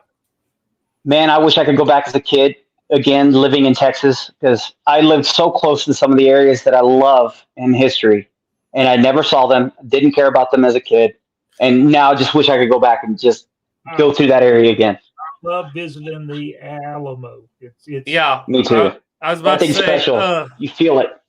You know what I've noticed? It doesn't matter how long ago it was, and I'm not talking about Disney Company today, obviously, but a lot of things, if Walt Disney touched it in the 50s, the history's still going today. Like I was just saying, the Davy Crockett birthplace, the Alamo, Texas John Slaughter, still a lot of people talk about that kind of thing. You know, a Treasure Island, that's the definitive version of that, you know. And it's like, I've always been like, when I went to Tennessee and I made a video where we found the rock where Georgie shoots the Indian off the rock from the and I was like, how many people have I talked to? Because this is the first action scene really in that whole King of the Wild Frontier saga. I was like, I stand there on that bridge looking at that rock because that's the real first action set in that movie. I was like, how many people today owe their entire existence of black powder, you know, and muzzle loading and stuff like we love today to this one scene that probably took one day to shoot right on this little corner where a bunch of people got together and said, let's do this. And it was really surreal because it's like everybody I know that movie, you have your Jeremiah Johnson, but as far as the muzzle loading community goes, there's nothing bigger.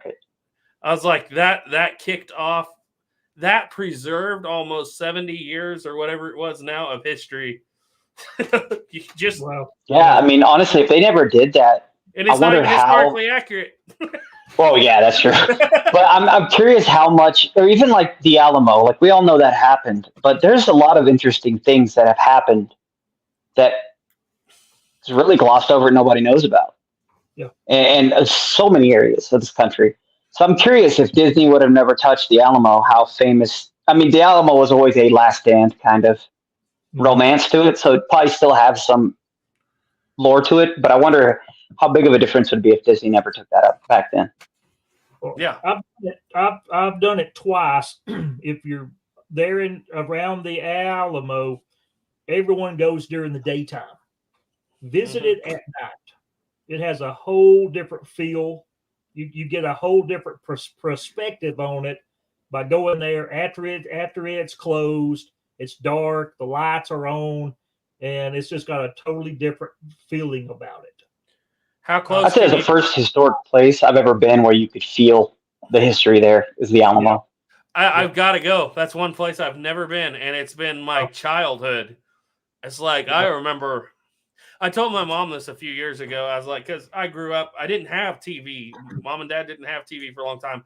my uncle brought over a VCR. My grandma had recorded like one of the original runs of Davy Crockett that they did in the 80s, where they did all unedited scenes that I've never seen again, the whole TV run of it. And I remember I was just a little kid, and I remember, I loved the parts, especially because I started with the Mike Fink part, the River Pirates, and then I went to the other part, which was actually the best way to do it. And I remember it's so funny and so and it's like, and then we went to Congress, and I was like, oh, must be important. I don't understand it all, but this must be important. And then when Davy Crockett died, I remember just feeling really sad. And I told Mom a few years ago, I said, that was the first time in my life I think I caught a grasp on what sacrifice meant. And I was like, maybe historically accurate or not, they nailed it. And you can, some movies don't hold up. You can go back and watch that the same today as you did when you were 6, and it'll still grab you in the end. Yeah. I couldn't imagine what that would have been like for them too. They don't make men like that no more. Yeah. Let's see. Let's go over here. Duke, you're in the comments and you're not on the show. I'm checking the back room to make sure he's not in here and I'm missing him.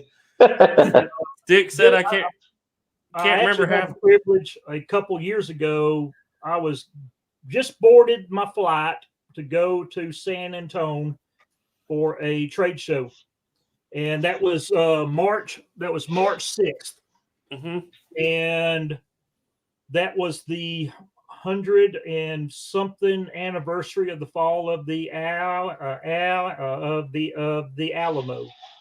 and they were having a big ceremony there that afternoon. So when I landed, got my Uber, got to the hotel, checked in. I was only a couple of blocks away. I walked straight down to the Alamo and got right in the middle of the middle part of the ceremony, where they were naming off the different states and how many people that was present from each state. It was very moving, very moving. It was a privilege that I was able to be there that day.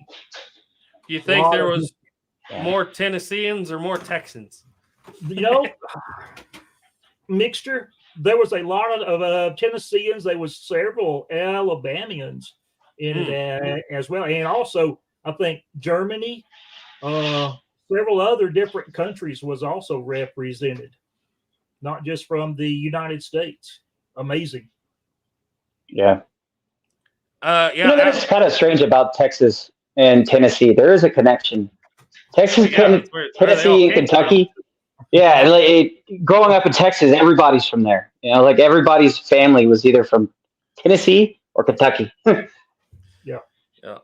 Outlaw Man said, you mentioned Davy Crockett. Now we need an addition to the Trapdoor series with those trapdoors converted to look like flintlocks.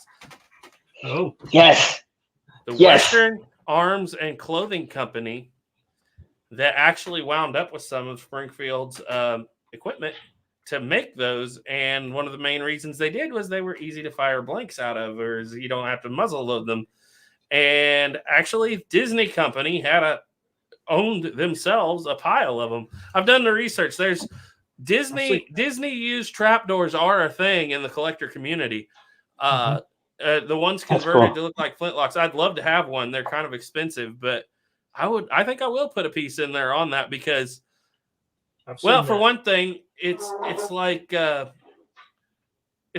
back then in the 50s, those were like Mosins were in the 2010s.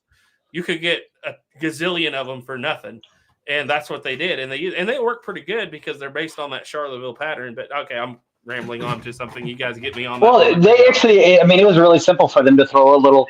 They're really crude looking up close, but that would be kind of really cool to either A, find one, or B, make one out of an old trapdoor that's all beat up.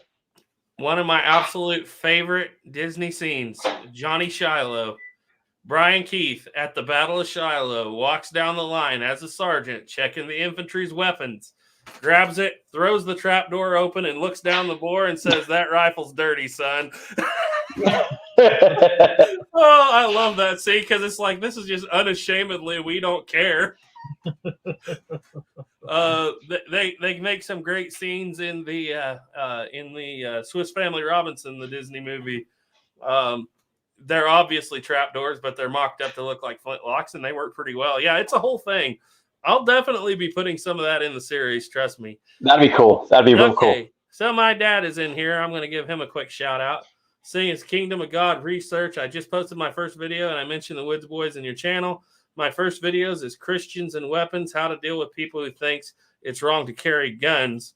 So, guys, if you want to go check that out, that's Kingdom of God research. That's actually my dad. He's a pastor, and he's just starting a new channel up, and it should be interesting over there. It's going to be more Christian themed than a lot of what we do over here, but it's going to be, of course, more pastoral themed stuff, but we'll include guns and whatnot over there. So it's I was a pastor's kid. Oh, you were a preacher's kid too, huh? Yep, sure was. Well, you know, we all had such a hard life as preacher's kids. Didn't you know that? I hear that all the time. Some of the best people I know. Like, you don't know how hard my life was. All the best people I know. I'm a preacher's kid too. I didn't have that hard a time. I'll definitely be checking that out for sure. Duke said, I can't remember half of what I learned in school, but I still remember the Alamo. Very good. Jay Wheeler said, I just hated how the Alamo is surrounded by skyscrapers and other city stuff now. Inside, the history is evident, though. Is it really? I've never been there. I need to go. Yeah, it's downtown. You know, it's downtown. They are doing some excavating around where the outer walls. The walls. Yeah. When I was there last, you could actually get the idea of where the walls was and where the corners were. So I think it's making a improvement to it. I remember when I lived there, there was it's basically dug down. It's glass. You can walk on top, and it shows the outer wall, but it extends towards the Riverwalk. Yeah. So it kind of ends up disappearing into the market of the Riverwalk. Right. Yeah. If I remember correctly, I mean, that's been 2004 when I lived there. So it's been a while. My visit was 2 years ago. It's beautiful in its own way. The Riverwalk's great, but yeah, it is surrounded by big, you know. Yeah, I remember right before Fess Parker died, and I can't remember if he died in like 2009, 2011, one of those. But they did a video with him where he went to the Alamo as a protest to some skyscrapers at the time that were going up. And at the time, I felt this may have been, you know, early, maybe 2005 or 6, something like that. And I believe at the time they said they had defeated the property renovations that were coming up, but evidently it didn't last, huh? It had skyscrapers there when I was a kid. Yeah. I mean, you're talking. This must have been a building like right next to it. They probably something they were tore down or were building something there, and they didn't. I think it'd be a really cool idea if they actually took a section there and stopped renovation of modern stuff and tried to make it look old. But that's also unfeasible either. If you look at the way these cities are built, the way they are, if you see it, you'll understand why. Kind of not that feasible. I remember him saying that he didn't want the memories of the dead to be overcast by the shadows. So that must have been a big thing. Is there a building? Are there buildings that overshadow it now? Like literally overshadow it? For what I remember, kinda. But I would say they're within less than 100 yards of big buildings. But like I said, it's been a while and it don't work too well. So yeah, my hotel's probably, I'll say 3 blocks away, maybe. There was some maybe a little close, but it's right close. I mean, right close to the big convention center as well as right there close. I think it's near the Roosevelt Hotel as well. It's like one of the most haunted hotels. Right. Yes. Yep. Plowboy said y'all talked me into watching that movie tonight for the first time in decades. Which one? I haven't watched it in a long time either. The Disney Fess Parker one? Yeah, that's still pretty good. Have you seen the newer one that they made about, 20 years ago, probably now? I love that movie. I love it. I'm sorry. Some people may bash it for certain things, but I thought it was good. Billy Bob Thornton's pretty good. man, why can't I think of his name? Played Davy Crockett. What's his name? Not Dennis Quaid. Man, I'm not very good with actors. I just knew Davey. Billy Bob Thornton. The guy I just mentioned. His portrayal of David Crockett was well done. And, that time where he says David Crockett from Tennessee to hop over that wall and leave, but Davy Crockett, that's something else entirely. Yeah, that's pretty amazing. Where I really like that. It shows they weren't just mythical figures. These were men that I'm sure were terrified, but did it anyways. You pass the potatoes, I pass them back. Have you seen that one, Benji? The 2003 Alamo? It's good. It's excellent. Okay. It's actually produced by Disney, and it flopped. And it's like it's really clean. It's actually pretty close to family friendly, with the exception of some violence and whatnot. But I feel like the reason it flopped is they tried too hard to be historically accurate. Okay. It's like every gun and every piece is correct, and some people don't like certain aspects of it, racial things, shall we say, or whatnot. But it's like, that's how it was. So, right. Yeah, that one's really good. What do you guys think? If I remember right, I think you guys have thoughts on? I haven't seen that one in years. I have seen that one. Yeah. What did you think, Benji? Oh Lord, it's been a while since I've seen it, but John Wayne, with a lot of his stuff that he did, the accuracy just wasn't. But even though that's one thing I get about John Wayne is he actually was under he sort of apprenticed by Wyatt Earp. Yeah. And how he got so much of his westerns inaccurate, with especially firearms. Yeah. Yeah. Well, I don't know if they cared so much back then. I don't think so, because I think that they figured a lot of people just didn't know. They just took it for what it was. The biggest one's got to be the Comancheros, right? Yeah. 1840s, and you have a 92 Winchester lever action. Well, the movie was, I've talked about this a lot, but the movie was still a hit, so I guess they didn't care. People didn't care. Lee Marvin dressed great in that. He had the top hat and the vest, and he actually looked like from the period. Nobody else did. Right. Yeah. I think the acting offset the inaccuracies with John Wayne. Yeah. Yeah, I would think so. Yeah. And to John Wayne's credit, as far especially his later movies, he never wore a drop-down Buscadero style holster rig, Yeah. And you don't. I'm curious how much he actually had input for. Like, how much input could he actually put out and then listen, or they just do their own thing? He was a big gun guy. He was a huge gun guy, gun fanatic. Go down to the history or the Museum of the Cowboy in Oklahoma City and take a look at a few of his firearms. But he also used his own handguns most of the time.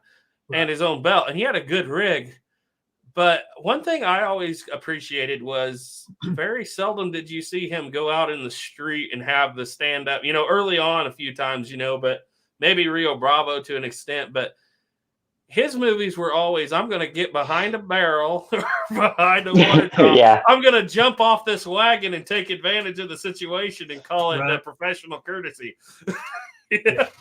So I always felt that was pretty accurate on his movies. They got away from the whole dueling aspect. Yeah. The man could get killed doing that. Yeah. But I always, and I really feel like that scene from El Dorado really sold it home. How are you going to get off that wagon? I'm going to fall off.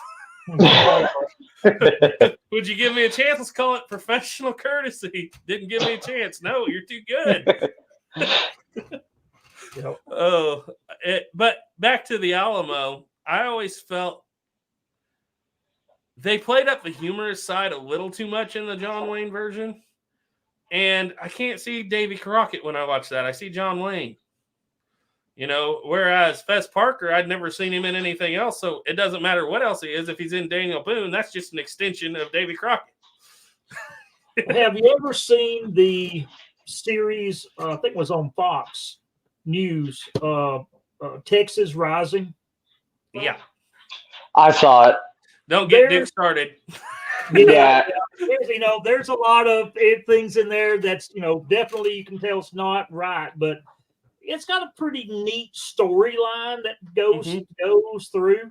It's a fun watch. It's entertaining. Well, you can watch it all the way through. I mean, bridges blowing up and blunderbusses and natives and bombs. Right. And I mean, it is entertaining. And I feel like the spirit of it's right. Just not a whole lot else. Right. Oh, there's Duke. Sorry, Duke. Horse hockey. Oh, fly in the buttermilk, shoe, fly shoe. That's all. Why do you get twice as much? He hauled twice as much. Well, you're twice as big. Okay. I'm quoting John Wayne now. Yeah, I will agree with you, Bad Tortilla. Sorry. Billy Bob Thornton does in the 2003 Alamo do the best version of Davy Crockett, but Fess Parker does the better draw kids into the situation. But if you're looking for a downright gritty historical accuracy of Davy Crockett, oh yeah, when he talks about the grease frying the potatoes, you pass me the potatoes, I pass them back. And, when he tells him, he finally admits in the end he's only been in 2 fights in his entire life and he didn't care much for either of them. He says there's David Crockett from Tennessee and then there's Davy Crockett, and those are 2 separate people. And that scene in the end where he's on the ground, and he's starting to think about cowering before execution, which is actually a more historically accurate version of the story. And he's talking to himself and he says, Davy Crockett, what would Davy Crockett do? And then he stands up to that firing squad and tells Santa Ana, if he's nice, I'll let him surrender to me. But Sam Houston is a mite pricklish. So I can just see him doing that if he was playing the character in the last few moments. You know what? You would think that that's probably the most accurate way it would be. If any human being ever is, you run into that situation of why do most people in combat do what they do?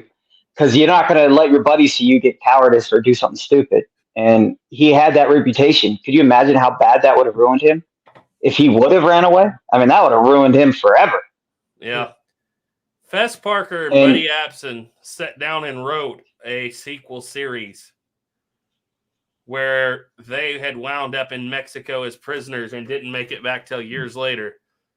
And they were going to release it, and it was going to end up, they come back years later in like the 1870s, and they see that America needs the heroes more than it needs them, so they decide to ride off in the sunset. And they were all like, and they got down to almost producing this series later on in life.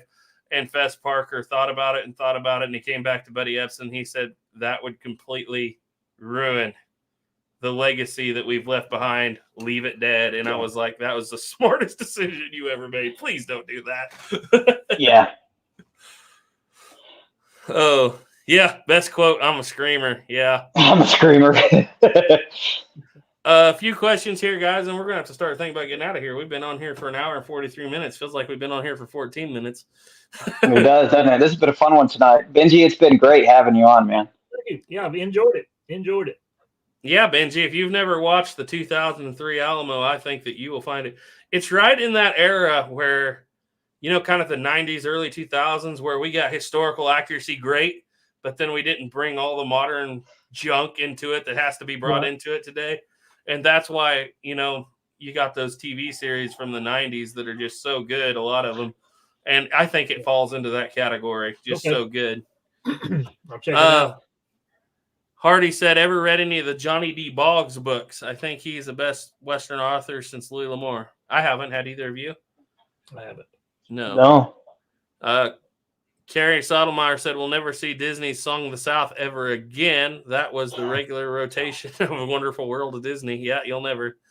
Lifted Above said, Garrett, any opinion on the History Channel's run of The Men Who Built America's features? It was run years ago. It's on DVD now.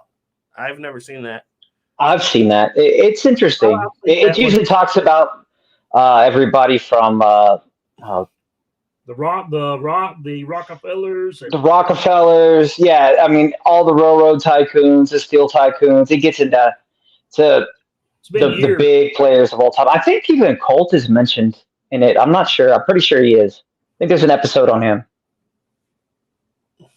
Not 100% sure on that one though. But yeah, I remember it being pretty good. But it's been a long time since I've seen it. Yeah, I think they had it. I think they ran it on. Maybe it was Netflix years ago where I seen it. I think that's why I saw it too. And you'll see it on YouTube as well. Right. I watch mostly movies and stuff on YouTube now than any other platform. Me too. It's the easiest for me.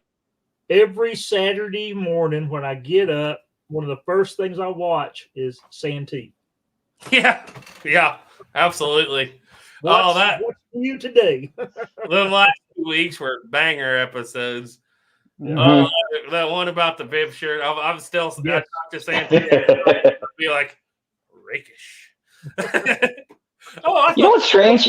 Is his stuff never shows up in my feed. I always have to look for it. It never shows up in my feed anymore. Snapper, did you forget to ring the bell?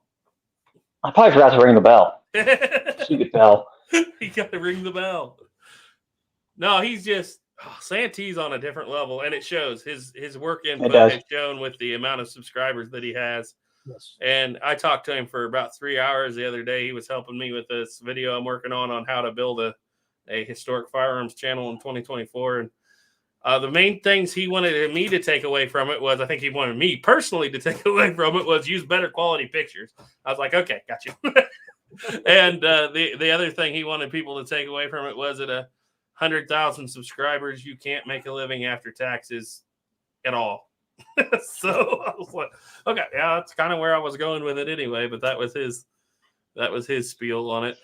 You know what's sad? There's a income bracket where if you take a pay cut, you make more money because of taxes. Like there's a large gap, from certain pay, and then it goes up like a tremendous amount if you make $10,000 more. So it's much easier to take a pay cut and you make a lot more money. Anybody who's worked in the oil field knows that trick. You don't take those overtimes or double up shifts because you start losing money. Mm-hmm. And a lot of people there ain't nothing worse than it's true. It will start losing money. There's nothing worse when you see them taking like a large sum of money from you every year. It sucks. Yep. Okay, Cool Hand had a question. Snapper, do you know why Colt named the single action army the Model P? I do. I'm having a brain fart on that one. I know that it wasn't named the Model. I don't think it came with the Peacemaker moniker when they started naming it with what's his name. That's what most people attribute it to. Mm-hmm. Outlaw Man Disney. I think that's it. Johnny Tremaine showed us how to deal with taxes and let none be landed I'll have on to these look shores. I'll have to look that up again. It's one of those things when you study something so long, I have to forget stuff to learn new stuff. And simple things like that you think would be, yeah. I'm pretty sure it might be the part of the Peacemaker, so they just called it the Model P, but I'm not 100% sure on that. What do you remember, Garrett?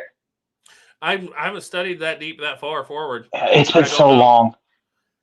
I know the basics of the single action army, but I've never, since my series was mostly based on cap and ball revolvers, I really didn't get the chance to study that deep. I got to look into that.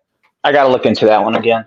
It's been a while. It's been at least 2 years since I've really done any hard research on the single action army. Yep. Duke said zippity doo dah, zippity day. Santee is brilliant. Lifted Above said Roosevelt and Crockett were also featured in that series. Let's see. Snapper, as Garrett just said, I've worked enough overtime that I would have made more money if I'd have worked less. At some point, they tax you at the supplemental rate, which is like 50%. I think. Oh, I know. Yeah. I know. It even goes higher than that. You can actually get up to 80% supplemental tax, like get taxed up to 80%. I learned that the hard way on the rigs. There comes a point where they ask you want to double up, and you think I'll make some more money, and then you realize You're losing a lot. I didn't get any sleep and I lost money on this deal. It also really sucks is if the kind of income you make too, like your regular income, but if you have investments, you can all get taxed at different rates. And it can get bad, like real bad, to the point where you're like, why am I even doing any of this? Yep. Well, I think we're about ready to shut her down. Are you guys good to go? You got anything else to say? Enjoyed it. Appreciate having Benji on, and we will have him back if he cares to come back on with us. Yep. Salvador said, what do you guys think of the old TNT series Into the West? I don't really remember enough about it, too. It's been a while. I remember the name, but I don't remember watching it. I probably watched it, but it's been so long. Duke's into that, I know. I know that I've seen them, but it's been a long time since I've watched anything TNT. Yeah, me too. I miss the good old days, though, when they actually had educational stuff on television. And I know that was during the Saturday mornings back in the morning. I always get up and watch. I think it was American Rifleman, Bob Munden. Actually, speaking of Bob Munden, we have our statewide conference not this weekend, but the following weekend, Bama Cary, and they have acquired a Ruger revolver that was customized by Bob Munden, and they're doing raffles, and hopefully I will get chosen. It's not by chance the one that Bob Munden did that Hickok 45 also owned. That would be a rare piece. I don't think so. This a gentleman had a pretty good sizable gun collection, and he passed away. And in his will, he wanted all of these firearms donated to Bama Cary to basically for them to use to raffle off to fund our association, our organization. That's awesome. That's Alabama's largest Second Amendment rights group. Cool. That's awesome that somebody would do something like that. Yeah. So a couple more comments before we leave. Duke said Model P came out about the same time when it got chambered to 4440. Space Art said, when were the first Sharps rifles getting out into the West? During the Civil War and directly thereafter, especially the carbines. They went west in a hurry with the military and were surplused out really quickly there. The 68 conversions, if you're talking about cartridge guns, the 68 conversions were in the hands of civilians by the early 1870s. But the rifles and the carbines themselves were basically Civil War, and right after they were already out there. It came out pretty quickly. Jay Wheeler said, I had Bob Munden Ruger years ago and traded it. Wow. Now that he's gone, I'll likely never have another. That's sad. I know Tuco the Rat said he had a Bob Munden single action army back in the day. Yep. Yeah, I mean, that's one of those things I'd love to get to. He was an amazing shootist. Man, was he. Watching his show on Saturday morning. It was between him and on then another gentleman that shot a longbow doing tricks. Oh, he shoot like aspirins with a longbow. Yes. Mm-hmm. Yeah. Duke said the Sharps were in the West by the mid-1850s. Yes, I stand corrected. I forgot about the paper cutters. The 49 Sharps and whatnot. Yeah, he said they were known in California during the gold rush. And I think that's about where we're at, guys. Snapper, you got anything coming out? I actually kind of do. I have a lot of stuff that I've finished that I haven't put out yet just because I have been really preoccupied with a different hobby at the moment and having to build up some stuff again, unfortunately. But we're not allowed to talk about that, Snapper. We're not allowed to talk about that. You're going to get me beaten. But I definitely, a matter of fact, I'm getting the eyeball from here. But I definitely will be putting out some videos soon. It's been a while. I completely apologize to everybody. I should have had stuff out earlier. I've just been preoccupied. That's fine. We always know you're going to get something out next week. I also got a really cool toy I found on Amazon. It's a stabilization gyro thing you can connect to your camera. Mm-hmm. And it's so cool. It makes it really neat because I have shaky hands, and you could just, it stabilizes it perfectly. And it wasn't even that expensive. And that thing is really cool. It makes for some really neat shots. So hopefully the production value around here is going to go up a bit. That or I'm going to fire my production manager. Benji, you got anything coming up pretty quick? Yeah, I've actually got some videos up. I just haven't got them set as premieres, but I've got them right now. I think I'm going to they're spaced out about every 2 weeks right now through about the middle of March. So I've got one I'll be doing. The next one that comes out is it's down here beside me. It's a build that I've had going for 5 or 6 years now. It's a Para Ordnance P12 1911 double stack mag, and I've been doing some trickery to it, and so fixing to get it to a gunsmith, do a little bit of machining to it, but it's going to be interesting when I finish it up. So I'm sort of doing a video up on that. It's going to be the next one out. So very nice. Then I'll be going back to a cowpan ball. It'll be a more of a fantasy. It's a Brasser 44, but they're fun to shoot anyway. You must have had a wealthy uncle that died or something if you can still afford caps. Well,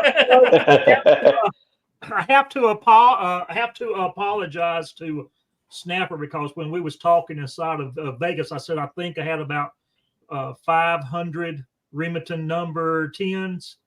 Oh, that's about. I actually counted. You're a wealthy man these days. Well, you could get a Lamborghini for that kind of that amount of caps. I actually have 6 hanging and 2 in my little box. So I've got about 700 plus. Nice. Remingtons. I just haven't been. Oh man. Yep. So anyway, I guess guys, that's about all we got for tonight. Okay.